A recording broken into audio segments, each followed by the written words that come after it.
안녕하세요. 매일 새로운 사연을 전하는 읽어주는 사연 라디오입니다. 구독과 좋아요, 많은 공유 부탁드립니다. 오늘의 사연 시작하겠습니다. 안녕하세요. 올해로 20대의 마지막을 보내게 된 직장인 여자입니다. 어른들 말 들어서 나쁠 게 없다고들 하는데, 사실 저는 여태껏 그 말이 틀린 말이라고 생각했어요. 워낙에 시대가 빠르게 바뀌는 요즘이잖아요. 어른들 눈은 틀리는 법이 없다는 그 말이 저는 그저 말 좀 잘 들으라고 만든 그런 소리라고 생각했어요.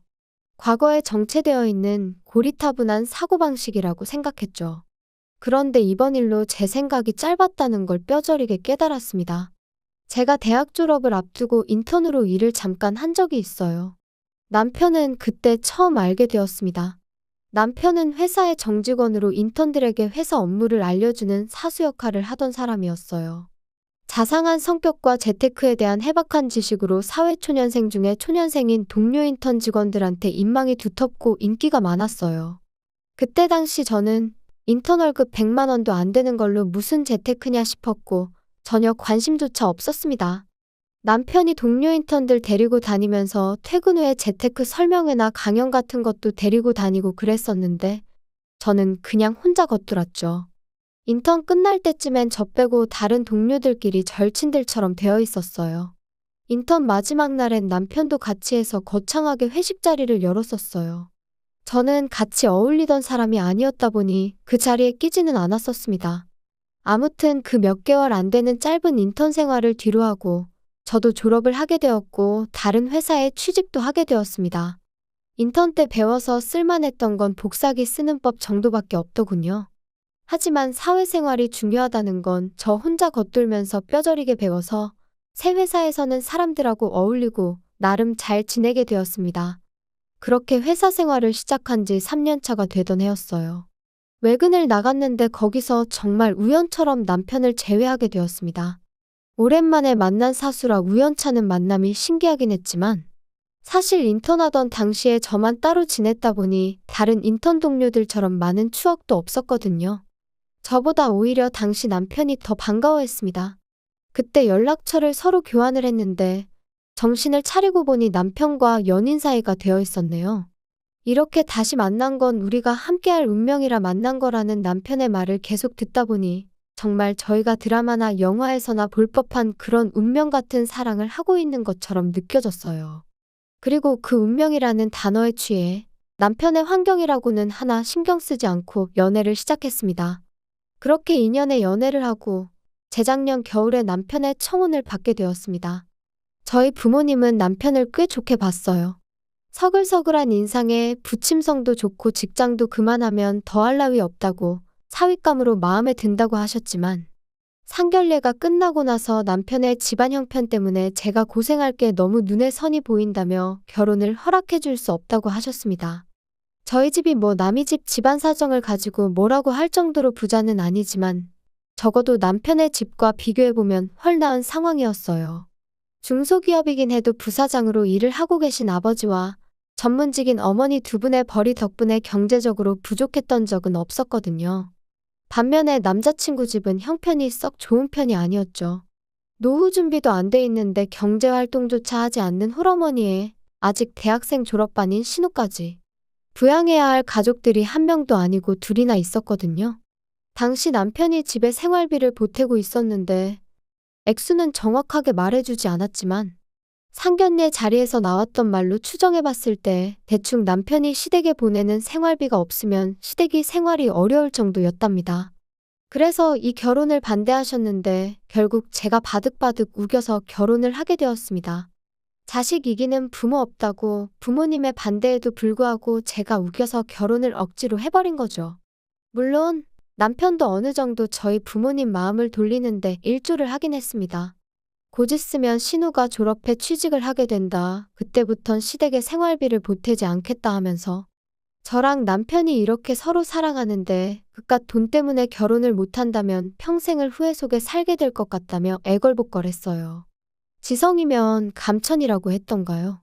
매일같이 찾아와 믿어달라 설득하는 모습에서 부모님이 마음을 어느 정도 돌리셨습니다. 저도 옆에서 우리 결혼하게 내버려두라고 바득바득 우기고 있었기도 했고요. 그렇게 저희는 결국 결혼을 하게 되었어요. 없는 형편에 부족함 없이 신혼생활을 즐길 수 있었던 건 친정부모님 도움이 컸습니다. 경제적으로 힘든 남편을 대신해 친정부모님이 신혼집과 혼수를 마련해 주셨거든요. 사실 저는 부모님이 주는 용돈으로 생활을 했어서 여태껏 직장 다니면서 받은 월급의 대부분을 저축한 상황이었어요. 하지만 남편의 경우에는 서울에서 혼자 자취하면서 시댁의 생활비도 보태야 했기에 사실 모아놓은 돈이라고 해봐야 모아놓았다고 부르기도 민망할 만큼 보잘것없는 금액이었습니다. 남편이 모아놓은 돈을 가지고 조촐하게 결혼식을 진행했어요. 시댁도 서울에서 차로 3시간 거리 떨어진 곳에 있었던 데다가 남편도 어차피 부를 사람도 많이 없다 하여 서울 근교의 분위기 좋은 곳에서 정말 친한 친구들 몇 명과 가족들만 모시고 결혼식을 조촐하게 진행했습니다. 제가 모아놓은 돈을 가지고는 사실 차를 뽑으려고 했었어요. 그런데 남편이 지금 우리 형편의 자동차는 사치라며 자기는 차 없어도 된다고 그 돈은 그냥 아껴두자고 하더군요. 그런 남편의 알뜰한 경제관념과 꼼꼼함이 저보다 훨씬 어른스럽구나 하고 느꼈었어요. 당장 차가 있으면 편하게 하겠지만 현실적인 이유로 그걸 참아내자는 자제력도 대단해 보였어요. 처음 결혼 후 몇 달은 알콩달콩 재밌게 지냈습니다. 사실 친정에서 해준 집에 도움이 컸죠. 경제적으로 스트레스를 받을 일이 없었으니까요. 그렇게 반년 신혼생활을 하다가 제가 카드값이 빠져나가는 계좌에 실수로 돈을 안 넣어 놓아서 카드사에서 독촉전화 한 통을 받게 되었어요. 그때 처음 부부싸움을 하게 되었죠. 사실 제가 덤벙대다 실수한 거고 제 잘못임을 인정하는 바입니다만 평소 저한테 자상하던 남편이 맞나 싶을 정도로 목에 핏대까지 세워가며 저를 나무라더라고요. 그런 돈이 하나하나 모여서 큰 돈이 되는 거 모르냐고요. 한 푼이 아쉬운 와중에 연체료 물고 그러면 돈은 언제 모으냐고 소리를 치는데 한마디 한마디 할 때마다 더 큰 소리로 화를 내니 솔직히 조금 무서워지기까지 했습니다. 처음 보는 모습이라서 더 그랬는지도 몰라요. 마지막에 가서는 남편이 앞으로 한동안은 자기가 돈 관리를 할 테니 저보고 용돈을 타 쓰라고 말해왔어요. 솔직히 그렇게 하라고 하면 안 됐었지만 남편이 화내는 모습을 처음 보니 무섭기도 했고 한편으로는 그렇게 하는 편이 낫다 싶기도 했어요. 어쨌든 과거를 생각해보면 남편이 재테크에도 일가견이 있어 보였고 그 당시 인턴하던 친구들하고 아직까지 친하게 지내는 건 아니지만 소문으로는 다들 재테크 잘한다는 이야기를 듣기도 했으니 말이죠. 아예 남편한테 돈 관리를 맡겨놓고 또 남편이 재테크로 어떻게 돈이라도 불려놓는다면 저희 부모님도 남편 집이 가난할지언정 남편을 달리 보지 않을까 하는 그런 생각도 했습니다. 그래서 그렇게 하자고 했어요. 남편도 자신만만한 표정으로 돈은 자기가 잘 관리해서 부지런히 불려놓을 테니 걱정 말라고 했었죠. 제가 돈이 필요할 땐 어디에 쓸 건지 알려주면 그거에 맞게 용돈을 주겠다고 해서 저도 크게 불만은 없었습니다. 그렇게 남편이 저희 집 경제권을 가지게 되었습니다. 사실 친정에서 집도 혼수도 다 해줬으니 갚을 대출도 하나 없었고 모으면 모으는 대로 다 돈이었는데 재테크에 워낙 밝은 사람이니 돈을 잘 불려줬으면 하는 기대였어요. 하루는 남편이 저한테 그런데 우리 집은 왜 아직도 장인어른 명의로 되어 있느냐고 물어왔습니다. 우리가 하루 이틀 살 집도 아니고 길게는 몇십 년을 살게 될 텐데 요즘같이 하루가 다르게 집값이 오르는 상황에 늦으면 늦을수록 증여세랑 상속세로 내는 돈만 많아진다고. 명예 바꾸려면 지금이 딱 좋은 타이밍 아니겠냐며 한번 아버지께 물어보라 하더라고요. 얼마 뒤에 제가 개인적으로 아버지께 물어봤는데 아버지께서는 당장 설명하기는 그렇다고 대답을 피하셨죠. 세금 문제는 당신들이 알아서 할 테니 너는 걱정 말라는 대답과 함께요. 그렇게 저희 집은 친정아버지 명의로 남겨두게 되었습니다. 남편도 알겠다 말하고 더는 명의에 관련해서는 아무것도 캐묻지 않았어요. 만약 그때 제가 결혼할 때처럼 남편 말만 듣고 바득바득 우겨 공동명의로 돌려놓았더라면 정말 상상조차 하기 싫네요. 아무튼 그 뒤로 시간이 어느 정도 지나서 저희도 결혼 1년 차를 맞게 되었습니다. 그리고 그때쯤부터 평소에는 왕래도 없었고 연락도 없이 지냈던 시댁에서 연락이 오기 시작했어요. 제 번호로 시어머니가 직접 전화를 걸어왔더라고요. 너는 어떻게 며느리라는 애가 어른이 먼저 전화를 하게 만드냐며 너무 기본적인 예의가 없는 거 아니냐고 저를 나무라셨어요. 결혼 전에 남편이 시댁일에 관련해서는 자기가 알아서 할 테니 너는 아무 신경 쓰지 말라고 했었어요. 말했던 대로 신우가 취직할 때까지의 시간 동안은 좋으나 싫으나 남편이 여전히 시댁을 도와줘야 했었거든요. 아마 그런 걸로 저한테 괜히 미움 살 수도 있으니 그랬던 거라 생각했었죠. 아무튼 남편이 알아서 한다고 해서 그렇게 하라고 하고 있던 상황에 난데없이 시어머니가 저한테 며느리돌이를 찾으시니 조금 당황스러웠네요. 지금 다시 생각해보니 아마 시어머니가 저를 휘어잡아서 남편 모르게 저한테서 뭐 하나라도 개인적으로 빼먹을 계획이 있었던 게 아닌가 싶어요. 아무튼 그때는 남편이 아무리 알아서 하겠다고 했었어도 진짜로 전화 한 통 안 드리고 가만히 있었던 내 잘못이 아예 없는 건 아니겠구나 생각했고 시어머니에게 곧바로 죄송하다고 제 생각이 짧았다고 사과를 드렸습니다. 그리고 빠른 시일 내에 시댁에 직접 내려가서 인사도 드리겠다 했어요. 그리고 그날 저녁 남편한테 어머님한테서 연락이 왔었다는 사실을 말해줬죠. 곧 날 잡아서 시댁에도 한번 내려가 보자고도 했고요. 어머님이 말은 안 해도 많이 서운해하시는 것 같다고요. 남편은 뭘 시댁까지 가냐며 내키지 않는다는 티를 팍팍 냈는데 내가 벌써 어머님께 간다고 말씀을 드렸는데 어떻게 이제 와서 안 간다고 말을 바꾸겠냐고 정가기 싫다면 나 혼자라도 다녀오겠다고 했죠. 결국 몇 주 지나지 않아서 남편과 시댁에 다녀오게 되었어요. 교통편이 마땅치 않아서 친정어머니 차를 빌려서 다녀왔어요. 그런데 시댁에 들어가니 결혼 전에 처음 인사드리려고 방문했었을 때랑 집 분위기가 사뭇 다르더라고요. 도배랑 장판도 새로 싹 되어 있고 분명히 처음 샀을 땐 흰색이었을 텐데 몇십 년의 세월을 썼는지 색이 누렇게 떠버렸던 냉장고도 최신 양문형 냉장고로 바뀌어 있었어요. 어디 그뿐이겠나요? 거실만 봐도 삐까번쩍한 가죽 소파에 TV도 최신형으로 바뀌어 있었고요. 그 좁은 집에다가 최신형 가전을 아주 종류별로 꽉꽉 채워 넣어 놓았더라고요. 오래됐으니까 바꿨나 보다 하고 넘어갈 수 있었지만 뭔가 쎄한 느낌이 오더라고요. 친정에서 신혼집 혼수를 해주셨는데 저희 친정어머니 입김 때문에 제가 원하던 걸로 맞추지 못하고 가전가구 대부분을 가성비 브랜드 위주로 맞춰야 했어요. 저는 갖고 싶던 모델이 따로 있었기에 그게 참 불만이었는데 그때 제가 골라놓았던 저희가 지금 쓰는 것보다 훨씬 상위 모델인 가전가구들이 시댁에 있는 것부터가 위화감이 들었죠. 결혼 전 남편이 혼자 자취할 때 들었던 생활비 제하고 월급에서 남는 돈은 거의 시댁으로 보내줬던 걸로 알고 있었거든요. 그때도 형편이 어려워서 쓰레기장에서나 볼 법한 구형 가전제품을 쓰고 있던 시댁이었는데 결혼하고 나서 보내던 생활비마저 일부 줄여버렸으니 오래돼서 바꿨다고 하기엔 견적이 택도 없는 금액이었거든요. 한참 그 위화감 때문에 머릿속에 생각이 많아지는데 밖에 나갔던 신우가 돌아오면서 그 의심이 더 커지게 되었습니다. 신우이가 요즘 없어서 못 산다는 1,000만 원짜리 명품 가방을 들고 들어왔으니까요. 막상 아들 내외가 왕복 대여섯 시간 거리를 운전해서 왔는데 식사라고는 먹고 죽을 돈도 없다고 짜장면 한 그릇 시켜주시더라고요. 집에 오는 길에도 그 위화감을 도무지 떨쳐낼 수가 없어서 남편한테 대놓고 물어봤어요. 혹시 어머님 뭐 복권이라도 당첨되셨냐고요? 어떻게 신우 명품백하며 시댁에 있는 가전가구들이며 다 우리 집보다 훨씬 좋은 걸 쓸 수 있느냐고요? 남편이 운전하는데 집중이 안 된다며 멀티태스킹이 어쩌고 하더니 나중에 집에 도착해서 말하자며 대답을 흐리기 시작했습니다. 막상 집에 도착하고 나니 피곤해서 자야겠다며 먼저 방으로 휙 들어가 버렸어요. 안 좋은 예감이 들긴 했지만 그땐 설마 하면서 아니길 바라기만 했습니다.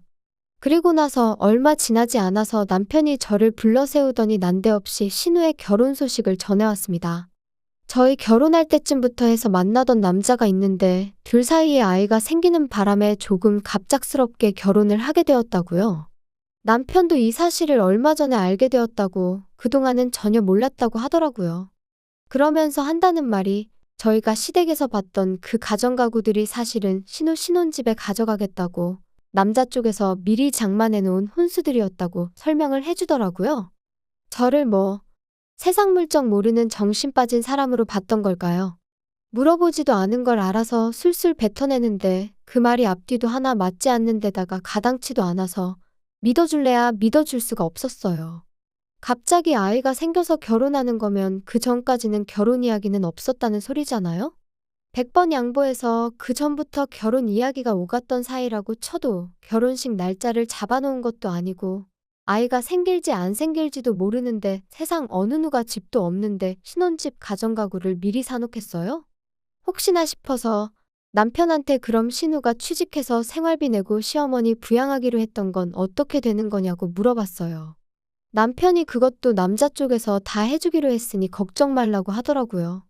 그냥 그때부터는 제 안 좋은 예감이 현실처럼 다가왔고 남편이 관리해주기로 했던 내 돈이 걱정이 되기 시작했습니다.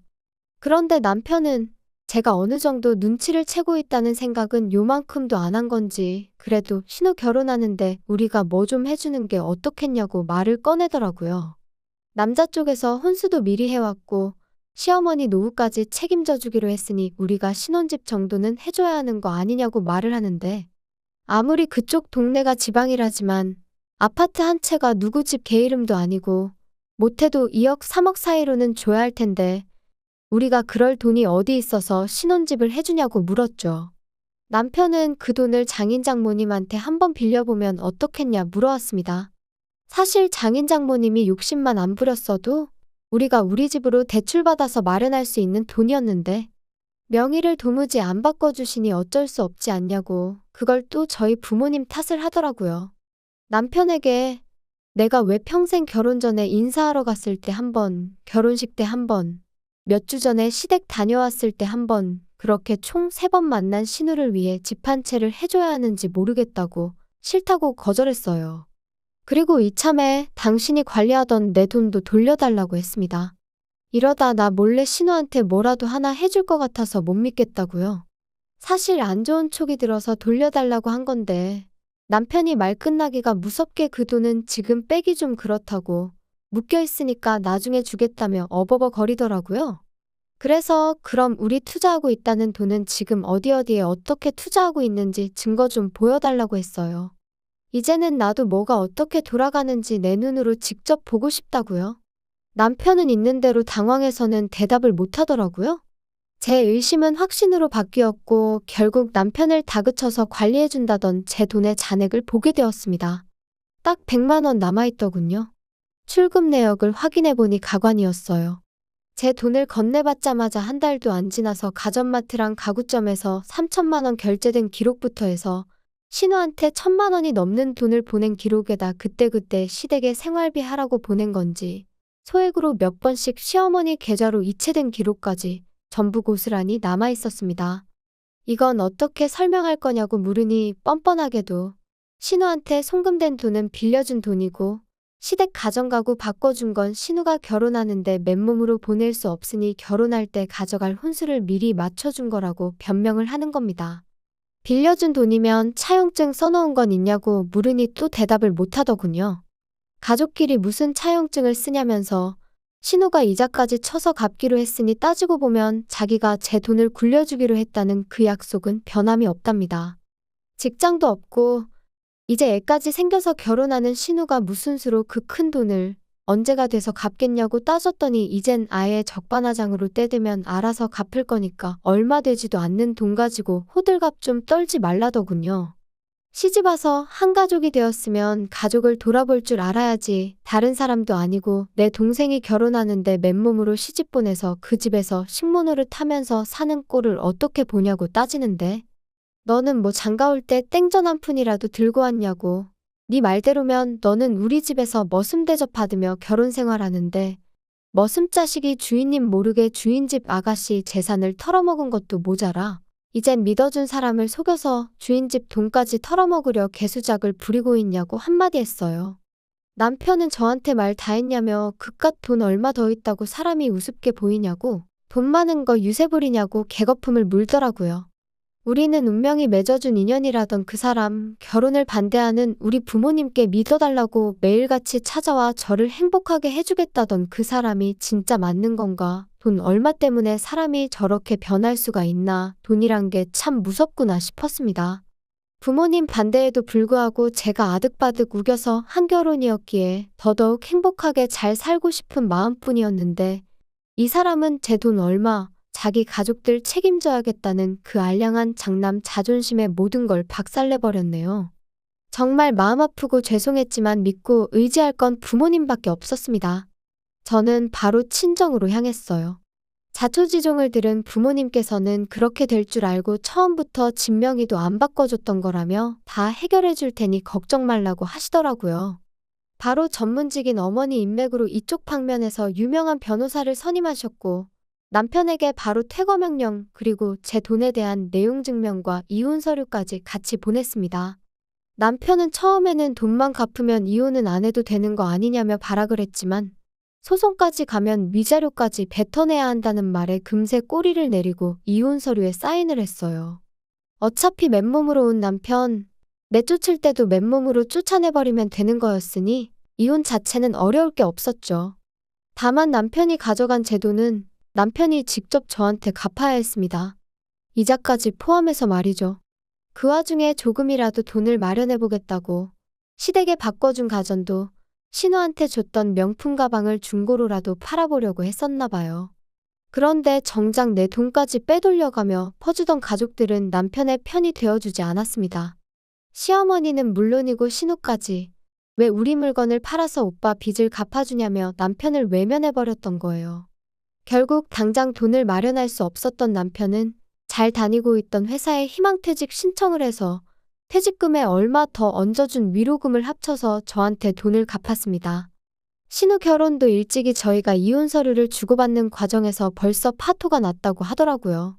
남자 쪽에다가 집을 해간다는 조건으로 신우가 먼저 결혼을 하자고 했던 거였고 그러면서 결혼 전제로 쭉 만남을 이어오다가 아이까지 생기게 되었는데 해온다던 집은 물론이고 땡전 한 푼 없어서 혼수도 못 해간다고 나오니 남자 쪽에서 사기 결혼 당할 뻔했다며 신우를 손절했다고 하더라고요. 남편이 저와 결혼하면서 처음부터 저희 집 돈을 있는 대로 뜯어갈 계획을 세웠다는 게 더 소름이 돋네요. 30도 안 된 나이에 이혼녀 딱지를 달게 되었지만 그래도 남편과 시댁 식구들이 합당한 벌을 받았다는 걸 위안 삼으려고 합니다. 결국 모든 건 운명처럼 만나 결혼까지 하게 되었다는 저한테 밥 한 끼 먹여주지도 않을 그 상황에 취해서 부모님께서 하지 말라던 결혼을 아득바득 우겨서 해버린 제 잘못이라고 생각합니다. 그 또한 부모님 말씀을 귀담아 듣지 않았던 제가 받는 벌이라고 생각하고 있습니다. 적어도 앞으로 무슨 일을 결정함에 있어서 부모님 하는 말은 무조건 들어야겠네요. 긴 이야기 들어주셔서 감사합니다. 오늘의 사연은 여기까지입니다. 구독과 좋아요, 알람 설정해주시면 앞으로 더 좋은 사연으로 찾아오겠습니다. 감사합니다.